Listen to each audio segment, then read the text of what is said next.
Are you thinking about upsizing to a bigger home in New Jersey? Well, a bigger square footage also means a bigger price tag. And trust me, there are a few things that may surprise you that can add thousands to your purchase. But don't worry, because in this video, I'm going to break down exactly everything you need to know before you make a move, such as how to time your sale and purchase, the hidden costs you should look out for, and the best ways to find your dream home in the New Jersey suburbs. So let's get started. If you don't know already, my name is Gabby. I'm your mom friend in real estate here in the New Jersey suburbs. It's my goal with this channel to be your #1 resource when it comes to all things real estate and moving to New Jersey. As always, if you have any questions when it comes to moving in New Jersey, feel free to send me an email in my email down below or schedule a meeting with me using my Calendly link. And with that, let's get into it. In New Jersey, upgrading to a bigger home does come with some unique costs that may surprise some buyers. A bigger home means that you have bigger square footage, which means that you're going to be paying a lot more in utility bills, such as your heating and cooling and other maintenance fees. Not to mention, if upgrading to you means having a pool or having extra features in your house, that means those are extra added costs as well. Property taxes in New Jersey are also a factor. New Jersey has some of the highest property taxes in the country. So before you upsize, make sure that you factor this into your consideration because you may be paying more than you think. And if your purchase is over $1 million,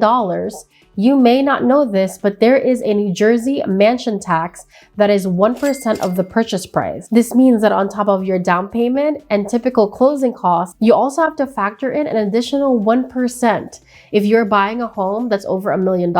That's an extra $10,000 on $1 million home. And guess what? Buyers are typically the ones who are responsible for this cost. One of the biggest challenges when it comes to upsizing is coordinating the sale of your current home while looking for a new one. So do you sell or do you buy first? Here's what you need to know. Selling first will give you more financial security, but you may need some temporary housing after you sell your home. While buying first will give you control over your next purchase, but you may have to carry 2 mortgages at the same time for a short period. So where do you start and how do you find out which one is better for you? Before making any decisions, one of your first steps is really to contact a local real estate agent like me to give you an evaluation of your home so that you know how much your home is valued at in today's market. Knowing how much your home is worth will determine how much equity you have that you then get to put down on your next property. And at the same time, you should also speak to a reputable lender who can give you a pre-approval and see exactly what you can afford.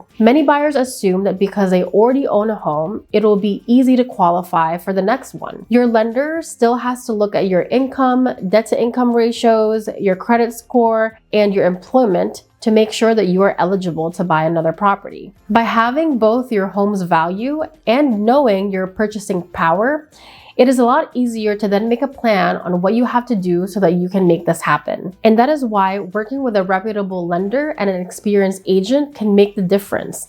Depending on the market where you're buying in and where you are selling your current home, we can structure contingencies. And we could also explore other options such as a bridge loan or a HELOC so the transition is smooth from your current home to the next one. So now that you know exactly how much your home is worth and you know exactly how much you can afford, making a smart offer and negotiating effectively can save you thousands of dollars. So here's how you get the best deals. As I mentioned earlier, it is important for you to get pre-approved early. Not only does it show sellers that you are a serious buyer, it should also give you a competitive edge when it comes to dealing with multiple offer situations. Because if you had contacted them early, they would have had the chance to also explain your other options to make your offer as strong as possible. In New Jersey, it's a hard market right now to buy a property, and you want to make sure that you are ahead of the game when it comes to submitting offers. You also want to negotiate smartly. Demand is very high right now in New Jersey because there's just not a lot of homes for sale, and this could mean that some homes sellers are still getting multiple offers. So it's important for you to strategize with your agent on what you can do so that you can make your offer